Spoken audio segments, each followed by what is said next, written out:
Good afternoon. അപ്പോൾ പുതിയ combat martial arts, fighting, mixed martial arts വാർത്തകളുമായിട്ട് അടുത്തൊരു എപ്പിസോഡിലേക്ക് നമ്മൾ വീണ്ടും വന്നിരിക്കുകയാണ്. ഇപ്പോൾ കോംബാറ്റ് ലോകത്തിൽ നിന്നും മിക്സ്ഡ് മാർഷൽ ആർട്സ് ലോകത്തിൽ നിന്നും ഒരേ ഒരു വാർത്തയാണ് വരുന്നത്.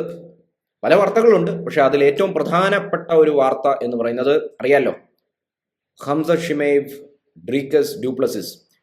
അപ്പോൾ നിങ്ങൾ ആദ്യമായിട്ടാണ് MMA മിക്സ്ഡ് മാർഷൽ ആർട്സ് എന്ന ടേം കേൾക്കുന്നതെങ്കിൽ, അല്ലെങ്കിൽ ആദ്യമായിട്ടാണ് നിങ്ങൾ കോംബാറ്റിന്റെ വാർത്തകൾ ഫോളോ ചെയ്യുന്നതെങ്കിൽ, ഈ ചാനൽ ആദ്യമായിട്ടാണ് കാണുന്നതെങ്കിൽ ഡെഫിനറ്റ്ലി ഒന്ന് ഫോളോ ചെയ്തേക്കുക, ഒന്ന് സബ്സ്ക്രൈബ് ചെയ്തേക്കുക. പിന്നെ കമന്റുകൾ എത്ര വേണേലും കിട്ടും, നമുക്ക് അത്രയും സന്തോഷം. അപ്പോൾ രണ്ട് fighters, okay, and the belt is on line. Okay, അപ്പോൾ അത് എന്ന് പറഞ്ഞു കഴിഞ്ഞാൽ ഹംസത്ത് ഷിമേവ് ആൻഡ് ഡ്രീക്കസ് ഡ്യൂപ്ലസിസ് ആണ്. ഓക്കെ, അപ്പോൾ ഇതിനു മുമ്പ് നമ്മളൊരു മനോഹരമായിട്ടുള്ള പ്രഡിക്ഷൻ വീഡിയോ നടത്തിയിരുന്നു, അത് നിങ്ങൾ പോയി കാണുക. അതായത് അതിനകത്ത് ഞാൻ പറഞ്ഞിരുന്നു, ഒരു വലിയ പ്രഡിക്ഷനാണ് അതിനകത്ത് നടത്തിയത്. അതായത് സാക്ഷാൽ ശ്രീമാൻ ഡ്രീക്കസ് ഡ്യൂപ്ലസിസിനെ ഹംസത്ത് ഷിമേവ് തോപ്പിക്കും എന്നാണ് ഞാൻ പ്രഡിക്ഷൻ നടത്തിയിട്ടുള്ളത്. അത് ഒരു തവണ പറഞ്ഞു കഴിഞ്ഞാൽ പിന്നെ അതിൽ സ്റ്റിക്ക് ഓൺ ചെയ്തേ പറ്റത്തുള്ളൂ. ഞാൻ വീണ്ടും പറയുന്നു, ഞാൻ അതിൽ സ്റ്റിക്ക് ഓൺ ചെയ്യുന്നു എന്ന് പറയുന്നത് കൊണ്ട്, ഹംസത്ത് ജയിക്കും എന്ന് ഞാൻ പ്രഡിക്റ്റ് ചെയ്തുകൊണ്ട് നമ്മൾ ഡ്രീക്കസ് ഡ്യൂപ്ലസിസിനെ കൊച്ചായി കാണുകയല്ല. ഞാൻ വീണ്ടും പറയുന്നു, ഡ്രീക്കസ് ഡ്യൂപ്ലസിസ് ഒരു ചെറിയ നിസാരക്കാരനായ ഫൈറ്റർ അല്ല ഗൈസ്. ആ ഒരു സൈക്കോളജി, അതിനെക്കുറിച്ചിട്ടാണ് നമ്മൾ ഈ ചെറിയ വീഡിയോയിൽ ഡിസ്കസ് ചെയ്യാൻ പോകുന്നത്. അപ്പോൾ ഞാൻ മനസ്സിലാക്കുന്നത്, ഇതിനകത്ത് ഒരു പ്യുവർലി ഒരു ഫിസിക്കൽ, അറിയാലോ മിക്സ്ഡ് മാർഷൽ ആർട്സ് കോംബാറ്റ് എന്നൊക്കെ പറയുമ്പോൾ ഒരു ഫിസിക്കൽ സ്പോർട്ടാണ്. എങ്കിൽ കൂടി ഇതിന് ഞാൻ എപ്പോഴും പറയാറുണ്ട്, സൈക്കോളജിയുടെ, മൈൻഡിന്റെ ഒരു വലിയ റോൾ തന്നെ ഉണ്ട്. എൻ്റെ ഒരു അഭിപ്രായത്തിൽ ഇതിൻ്റെ ഒരു പ്രപ്പോർഷൻ എന്ന് പറയുമ്പോൾ ഫിസിക്കൽ 40% അല്ലെങ്കിൽ 30%, മെന്റൽ 70% ആണ് എൻ്റെ കണക്ക് കേട്ടോ. തെറ്റായിരിക്കാം, ഞാൻ വലിയ സംഭവമൊന്നുമല്ല, ഞാൻ MMA ഗുരു ഒന്നുമല്ല.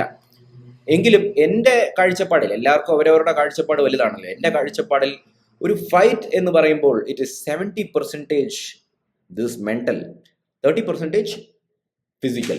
ഓക്കെ, എന്നാണ് എൻ്റെ കാഴ്ചപ്പാട്.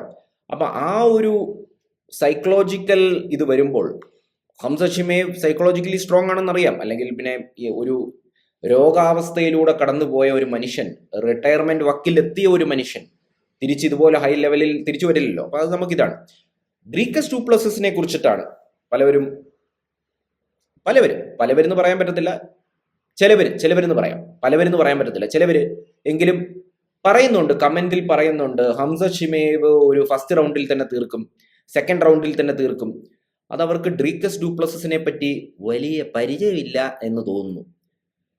ഞാൻ മനസ്സിലാക്കുന്ന ഒരു വിചിത്രമായ കാര്യം എന്ന് പറഞ്ഞാൽ, ഈ ഡ്രീക്കസിന്റെ ജിം ഉണ്ടല്ലോ, നമ്മൾ ഇതിനെക്കുറിച്ച് ഇതിനു മുമ്പും പറഞ്ഞിരുന്നു, ഇതിന്റെ തൊട്ട് മുമ്പത്തെ വീഡിയോയിൽ എങ്ങാണ്ടാണെന്ന് തോന്നുന്നു, അല്ലെ അതിനു മുമ്പത്തെ video, CIT performance institute south Africa, നമ്മൾ പറഞ്ഞിരുന്നു.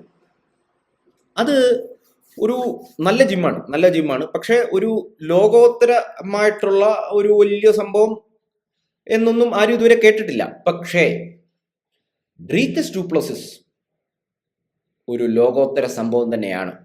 കാരണം അല്ലാന്നുണ്ടെങ്കിൽ UFC പോലെ ഉള്ള ഒരു വേദിയിൽ പുള്ളി ചാമ്പ്യൻ പോയിട്ടൊന്ന് ഫൈറ്റ് ചെയ്യാൻ പോലും പറ്റൂല. നമ്മളിപ്പോ കാണുന്നതല്ലേ, ഇന്ത്യ ഇപ്പൊ ബിഗിൻ ചെയ്യാണ്, ഇന്ത്യയിൽ നിന്ന് എത്ര ഫൈറ്റേഴ്സ് ശ്രമിച്ചുകൊണ്ടിരിക്കുന്നു. അപ്പൊ നമുക്ക് ആ ലെവൽ മനസ്സിലാവുന്നുണ്ട്. അപ്പം അതുപോലൊരു ലെവലിൽ ചാമ്പ്യനായി നിൽക്കുക എന്ന് പറഞ്ഞാൽ അതിൽ തന്നെ മനസ്സിലാവും നമുക്ക് ഡ്രീക്കസിന്റെ മനസ്സിന്റെ ആഴം നമുക്ക് മനസ്സിലാവും. അപ്പൊ അതുപോലെ ഹൈ ലെവൽ ചിന്താഗതിയായിട്ടുള്ള ഒരു ഫൈറ്ററാണ് ഡ്രീക്കസ് ഡ്യൂപ്ലസിസ് എന്ന് പറയുന്നത്. നമ്മുടെ ഒരു കാഴ്ചപ്പാടിലുണ്ടല്ലോ, ഫൈറ്റേഴ്സ് രണ്ട് തരത്തിലുണ്ട്. ഒന്ന് എന്ന് പറഞ്ഞു കഴിഞ്ഞാൽ, ഓക്കെ, ഒരു ഫൈറ്റ് ഉണ്ട്, എങ്ങനെയും ചെയ്തേക്കാം, ജയമോ തോൽവിയോ നമുക്ക് വിഷയമല്ല, ചെയ്തേക്കാം. ഇത് ഒരു തരത്തിലുള്ള ഒരു ഫൈറ്റർ, അത് നമുക്ക് സമ്മതിക്കണം. കാരണം അത് നിസ്സാര പരിപാടിയല്ല, സാധാരണക്കാരന് പറ്റിയ പണിയല്ല ഈ ഫൈറ്റിംഗ് എന്ന് പറയുന്നത്. ഉദാഹരണത്തിന് ഇപ്പം നിങ്ങളുടെ അടുത്ത് അല്ലെങ്കിൽ എൻ്റെ അടുത്ത് വന്ന് പറയാം, ബാടാ നമുക്ക് ക്രിക്കറ്റ് കളിക്കാം എന്ന് പറയുകയാണ്. അപ്പം നമ്മൾ പറയാം, ഓക്കെ വരാടാ, അല്ലെങ്കിൽ വരുന്നില്ല. ബാടാ നമുക്ക് ഫുട്ബോൾ കളിക്കാം, നമ്മൾ ചെല്ലും. ബാടാ നമുക്ക് ഹോക്കി കളിക്കാം, ഓക്കെ. ബാടാ നമുക്ക് ബാസ്കറ്റ് ബോൾ കളിക്കാം, ഓക്കെ, നമ്മൾ ചെല്ലും. ആ സമയം ഒരുത്തം നമ്മുടെ അടുത്ത് വന്നാണ്, ബാടാ നമുക്ക് ബോക്സിങ് കളിക്കാം, ബാടാ നമുക്ക് MMA കളിക്കാം.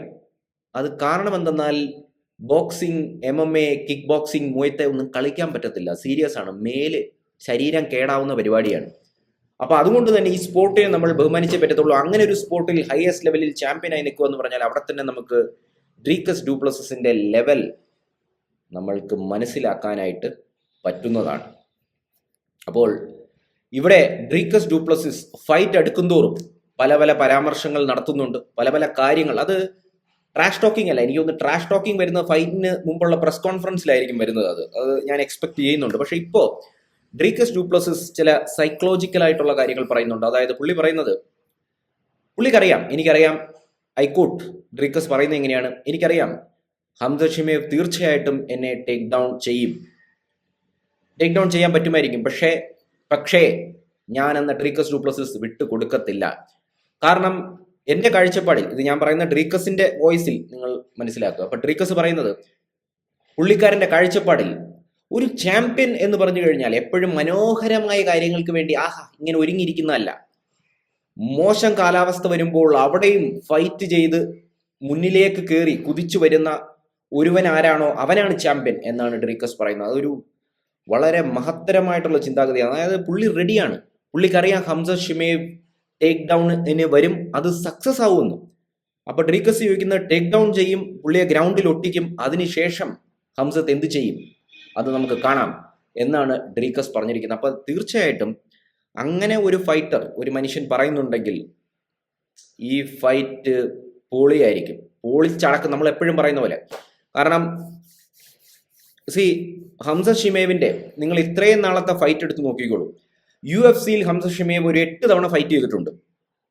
എൻ്റെ ഒരു അനാലിസിസ് ശരിയാണെങ്കിൽ ഈ 8 ഫൈറ്റിലും ഹംസ ഷിമേവിന്റെ ഏറ്റവും ബുദ്ധിമുട്ടുള്ള മത്സരം എന്ന് പറഞ്ഞു കഴിഞ്ഞാൽ 2 പേരുടെ കൂടെയായിരുന്നു, കമാറു ഉസ്മാൻ, ഗിൽബർട്ട് ബേൺസ്. പിന്നൊരു പ്രത്യേകത എന്ന് പറഞ്ഞാൽ ഈ 8 UFC ഫൈറ്റിലും ഹംസ ഷിമേവിന്റെ മാക്സിമം എന്ന് പറഞ്ഞു കഴിഞ്ഞാൽ 3 റൗണ്ടാണ്. 3 റൗണ്ട്, അതിൽ കൂടുതൽ വന്നിട്ടില്ല. ഈ 8 ഫൈറ്റുകളിലും ഹംസ ഷിമേവിന്റെ മറ്റൊരു അനാലിറ്റിക്കൽ പ്രത്യേകത നമ്മൾ കണ്ടെത്തിയെന്ന് പറഞ്ഞു കഴിഞ്ഞാൽ, ഫൈറ്റ് തുടങ്ങിയ ഓൺ ആവറേജ് ഒരു 4 സെക്കൻഡ്, ഒരു 4-8 മാക്സിമം ഒരു 10 സെക്കൻഡിനുള്ളിൽ പുള്ളി ആദ്യത്തെ ടേക്ക് ഡൗൺ ശ്രമിക്കും. അവിടെ പുള്ളി വിജയിച്ചു കഴിഞ്ഞ് സബ്മിഷനാണ് പുള്ളി ശ്രമിക്കുക. പക്ഷേ ചില അവസരങ്ങളിൽ, for example Gilbert Burns, Kamaru Usman എന്ന അവസരങ്ങളിൽ അത് പറ്റാതെ പോയിട്ടുണ്ട്. അപ്പോൾ അത് ഫൈറ്റ് ഡിസിഷനിലേക്ക് പോയി. അപ്പോൾ എൻ്റെ ഈ ചോദ്യത്തിലൂടെ ഞാൻ നിർത്തുവാണ്. ഇവിടെയും എനിക്ക് ഉറപ്പുണ്ട് ഹംസ ഷിമേവ് ഓൺ ആവറേജ് വെറും 4 സെക്കൻഡ്, നിങ്ങൾക്ക് മനസ്സിലാവുന്നുണ്ടോ, 4 സെക്കൻഡ് കൊണ്ട് ഡ്രീക്കസ് ഡ്യൂപ്ലസിനെ ടേക്ക് ഡൗൺ ചെയ്യാൻ ശ്രമിക്കും. ഒന്നീ ജൂഡോയിലൂടെയോ അല്ലെങ്കിൽ റെസ്ലിങ്ങിലൂടെയോ. അവിടെ ഡ്രീക്കസ് അതിനെ തടുത്ത് എഴുന്നേറ്റ് നിന്ന് കഴിഞ്ഞാൽ പിന്നെ ഈ ഫൈറ്റ് നീണ്ടുപോകുമ്പോൾ എന്ത് സംഭവിക്കും? സാധാരണ എല്ലാവരും പറയുക ഡ്രീക്കസ് ജയിക്കും. അല്ല, അങ്ങനെ പറയാൻ പറ്റത്തില്ല ഗൈസ്. അങ്ങനെ പറയാൻ പറ്റും? ആര് ജയിക്കുമെന്നുള്ളത് നമുക്ക് കണ്ടറിയാം. പക്ഷേ ഫൈറ്റ് നീണ്ടുപോയി കഴിഞ്ഞാൽ എന്ത് സംഭവിക്കും എന്നുള്ളൊരു ചോദ്യമുണ്ട്. അതിനുത്തരം നിങ്ങൾ പറയണം, കമൻറ്റ് ചെയ്യണം. ഇവിടെ ഈ എപ്പിസോഡ് ഞാൻ ഇവിടെ നിർത്തുന്നു. God bless you all. നമ്മൾക്ക് അടുത്ത എപ്പിസോഡിൽ വീണ്ടും കണ്ടുമുട്ടാം, കേട്ടുമുട്ടാം. Bye guys, take care.